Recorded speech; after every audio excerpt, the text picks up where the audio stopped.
All right. Ooh, that's hot. Okay, yeah, I'm Scott. If you can dial it down a bit, that sounds pretty loud. Check, check. Nice, okay. Down from Madison, thanks for having me here today. I want to start out by introducing you to Dave. So look at Dave. Look at the emotion that he's displaying there. And Dave feels lonely and disconnected and undervalued and even depressed. And kind of show of hands, has anyone ever felt this way in their job, in their workplace? Be honest, really? Never, no. I think these are feelings that a lot of us have going into our day-to-day jobs. And then, Sunday night comes around and you have that kind of knot in your belly, like, oh, Monday, weekend's over, Monday's coming. And you just don't really have the drive and energy to go into your job. And sometimes you kind of ask yourself, well, is it me? Do I have issues? Maybe, maybe it's something else at play there. But oftentimes these feelings are signs of a poor workplace culture. And I've done a lot of consulting. I've worked at a lot of places in my 20 plus years in the workforce. And I've seen people that there's a palpable fear in their organization when they're sitting there at their cubicle and they're kind of looking and they're looking at their phone and there's a terror. And these are the organizations that they tell them, go out and be innovative, go out and do great things. It's like, but everyone's really afraid. How are they going to be innovative if they feel lonely and disconnected and depressed? So yeah, these are possible signals of a poor workplace culture. And you ask yourself, well, that's got to have some tangible business cost. And we say, yeah, you add this up and it's a $750 billion a year problem. And usually when I pitch this to investors or whomever, they're like, it's a massive number. But you start tallying up the cost of turnover, which is probably the largest cost of that 750. You look at absenteeism, you look at workplace quality issues that are at play. Sometimes you can add up workplace shrinkage. If you're in a hospital environment, you've got issues there. So there's legal exposure that comes at play. And you start ding, ding, ding, ding, ding, adding it up. 750 is a number that's been at play for a while and it's actually been getting worse. So there's business reason to address your culture. A lot of times organizations want to go after the hottest and latest technology, Bitcoin and drones and all stuff that, they want to be innovative with. But really the people sitting in their seats, that's a massive resource that they need to invest in. And too often there's just lip service paid to that. They're like, yeah, we'll do some stuff, but it never really happens.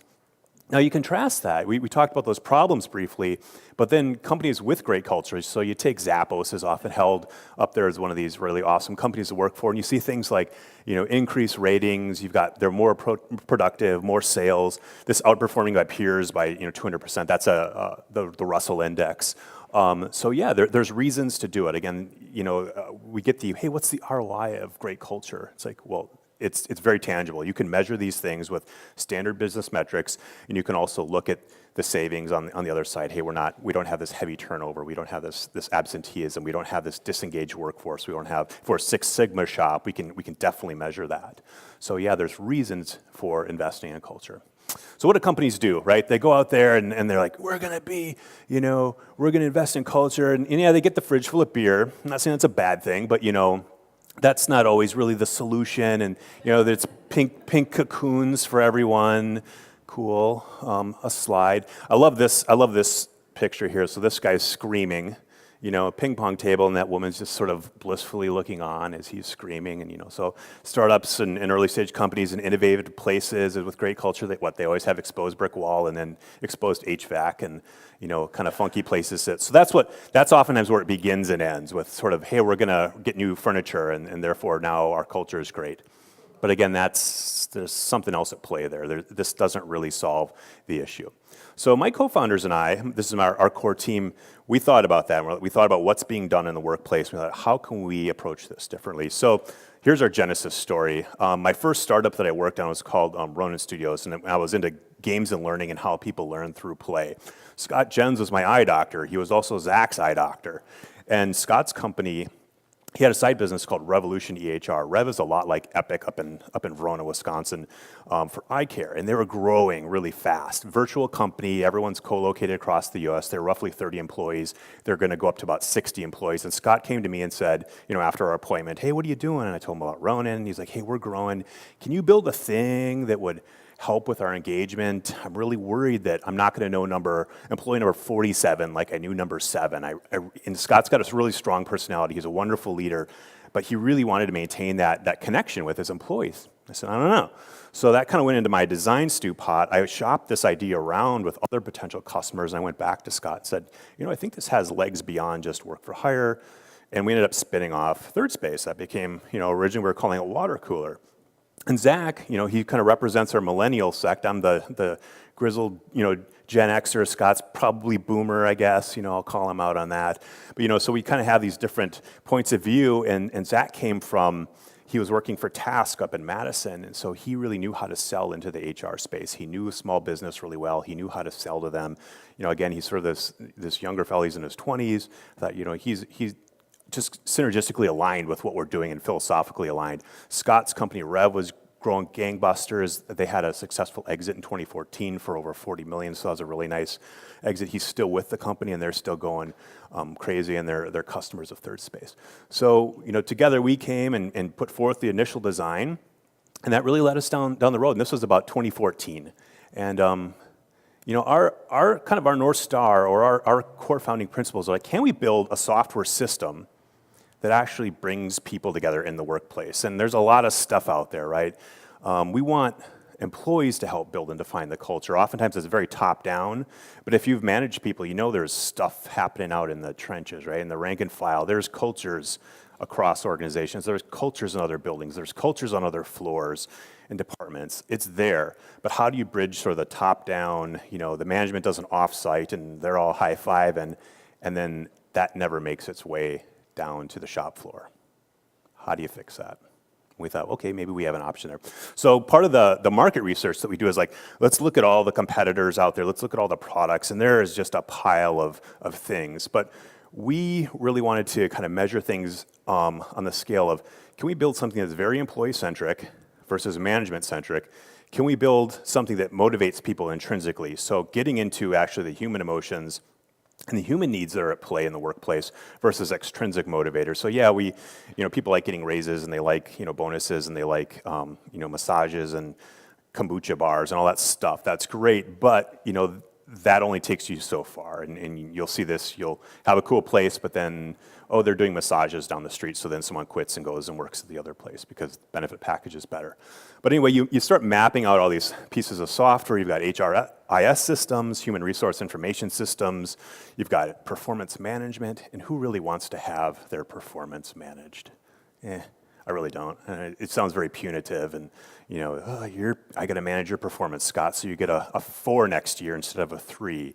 And then you've got learning and development tools out there, and so what we really want to do is like, how do we build this sort of extreme case of an employee-centric tool that is built and designed and used by employees and management, but it really has this employee focus to it, and also is an intrinsic motivator.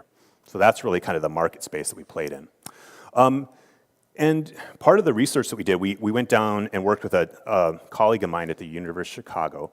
His name was Mike Petras. He's a clinical psychologist, and Mike actually counsels people, a lot of times faculty members and researchers from that environment. They're really bright people. All their lives have been told, oh, you're so smart, you're so special. And they're in this environment, everyone's smart there. Okay, so they have trouble getting out of bed. So Mike's job is to really help them kind of tap into the fire in their belly that they've lost. And he likes to focus on something called self-determination theory. It's been well researched since the 1960s. If you're in an MBA program, you'll learn a little bit about it there. But what self-determination theory is really looking at is, can you summon or create a sense of connection, autonomy, and mastery in someone? And if you do, if you can kind of touch on those 3 things, it motivates people in a pretty unique way, much more than money and other extrinsic motivators. So what we try to do is build 3 features that really touch on those 3 motivators, but then also solve meaningful business goals. So our first, I'll step through these briefly, or two of the features. We build a journey map, because naturally when we're in an environment, when we're going to working for an employer, we're on this journey, right? There's this sort of pre-hire experience, there's the early onboarding experience, the first few months and years there, and then there's some kind of transition or move or exit or whatever it might be. But then while we're on this journey, we're obviously not just doing things, at a cubicle or an office or at our workstation. We're sharing our experiences with each other, and we're connecting and building relationships and solving problems. So you need human beings communicate in spaces, in physical spaces, right? And our physical spaces inform how we communicate with each other. If you're at the bar, you're going to talk differently than if you're at church or if you're at the office space or something like that. So our physical space actually helps us modulate how we interact with each other. So we thought, is there a way to sort of prime human connection by defining a space? And I thought, well, and again, I was a game developer, video game developer back in the day. I'm like, I don't want like some stupid Second Life thing. That's not going to work. But is there some other workaround? And I'll kind of show you how we touched on that aspect of it. So we've got this journey map. We've got that maps out where we're going. Here's where we are. Here's where we're going. Here's the place that we go to talk about our human experiences. And what brain isn't developed yet, but that's sort of on the back burner. We're thinking about, is there a way to preserve that institutional knowledge that's created, that experiential knowledge? You can't tell someone to document their job. They're never going to do it. It's just a really awkward thing to ask anyway. So is there a way to capture the behaviors within this system and store it somewhere? Because when someone transitions out, I mean, they take everything with them. They take that how-to knowledge with them. So we really want to. That was a business case that we heard a lot. It's like, hey, if you can preserve a little bit of institutional knowledge or that experiential knowledge that Sue had, because she was like she was able to hack and get all that stuff and make it happen. Can you actually build something and capture that? And I thought, okay, that'll be sort of in the stew pot of our design. So based on our actual design thesis and what we went out there and tested with users out in the field. We created this nonlinear journey map. It has this honeycomb look, and that's completely by design. And we had hundreds of designs that we put forth. And at first, it looks a little bit like, how would I interact with this thing? But each of these, we'll call it a tile. Each one of these tiles could be something like personal growth or team building or onboarding, or it could be a particular project that you're working on. So you set these milestones out there, and these can be shared with you. They can be shared with your team members. They can come from your team member or your manager. You can look at someone else's journey map and say, hey, Sue's doing this thing and she got promoted. I want to compare my journey map to hers and she's got all these filled in. I'm going to be like Sue.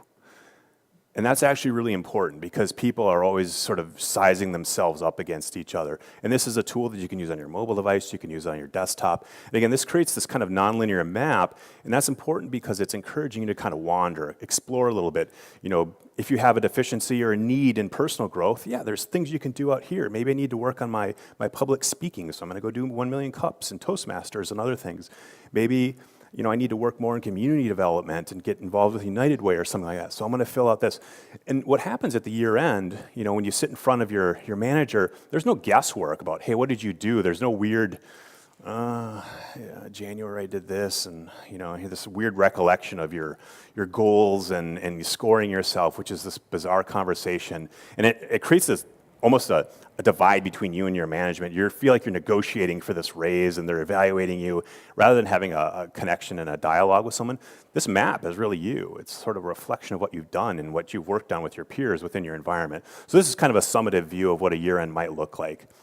And then, again, throughout this journey map, you might set a milestone to go do a particular task or a goal or a mission, or you call it a quest.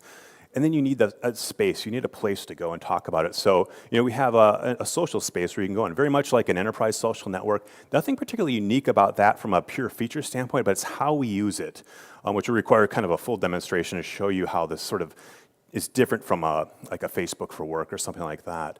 But how you use it and how you're building the human connection within a space is actually really powerful. And again, the whole point of having these spaces is you want to build trust, you want to build connection, you want to build relationships, which ultimately rolls up to great culture. So that in a nutshell is the features. I know it's sort of like a lot to see, hard to envision it when it's static on a screen. But we're out there selling this bad boy and have been for a year or so. Our target customers, we're actually looking for small to medium businesses when we're out there. So roughly 30 employees, could be a few more, could be a few less. Culture seems to become an issue around that 30 mark. No magic number there. Every organization is different. And then roughly 500 employees. So, it'd be great to sell to GE. I'd be like, ooh, but can I change GE? I don't know. I mean, it's pretty ambitious. I mean, trying to sell into an organization like that takes years. So I think, small to medium business, about, 30 to 500 employees is a reasonable swath of the market. It's an underserved market, oftentimes overlooked. I don't want to sell into tier one markets like San Francisco and New York and Austin and Boston. I'm looking for the Wausau, Wisconsins. I'm looking for Rockford, Illinois. I'm looking for Passaic, New Jersey.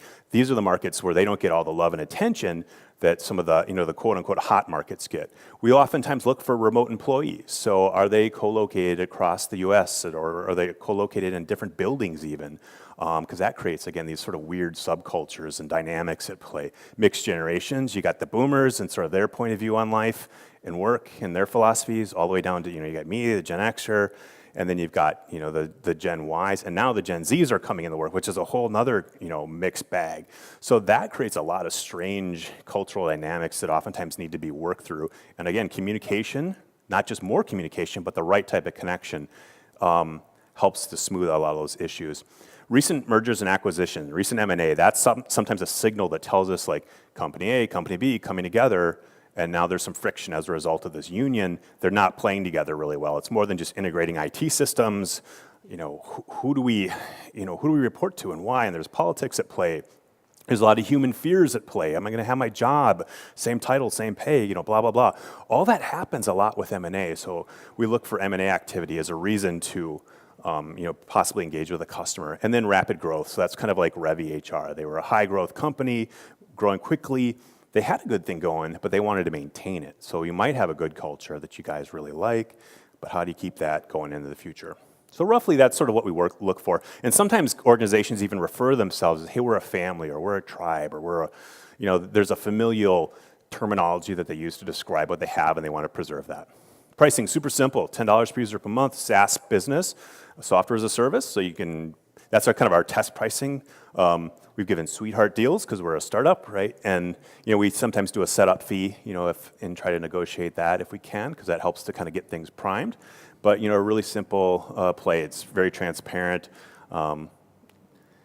This is our NASCAR slide, things that we've done. And early on in our startup life, you end up doing a lot of contests, like we got the governor's business plan competition, pressure chamber up in Madison's a thing, and Lotus Awards. So we won some awards. Those are, I think, really good validation that, hey, you guys are kind of doing the right thing from a structural standpoint.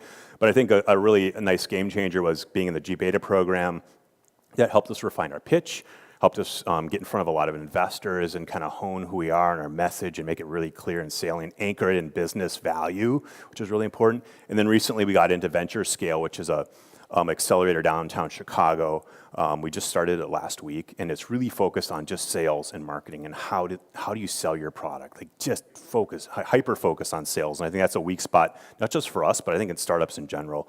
Really need to put more thought into how you sell and selling. When you do that, then investors kind of come out of the woodwork. You don't really have to pitch them very much, right? If you're selling the crap out of something, they really want a part of that. So, and then other validations. We've got customers actually using this thing, which is really, really cool. So right now we're about 14,000 a month monthly recurring revenue, 8 businesses on the platform, on average about 900 daily active users. So you kind of see a fluctuation in that. Seasonality can come into play, various other factors, but it can bubble up over 1,000. It can drop down into the 700-800 range and so forth. But that's kind of the long and short of people using it to date. And again, we're always out there trying to hustle, trying to sell another one. It's what we do. So time is getting short here. I'll close with my shower thoughts. That not every company is awesome to work for, but we believe that they could be. So thank you. Third Space. All right, let's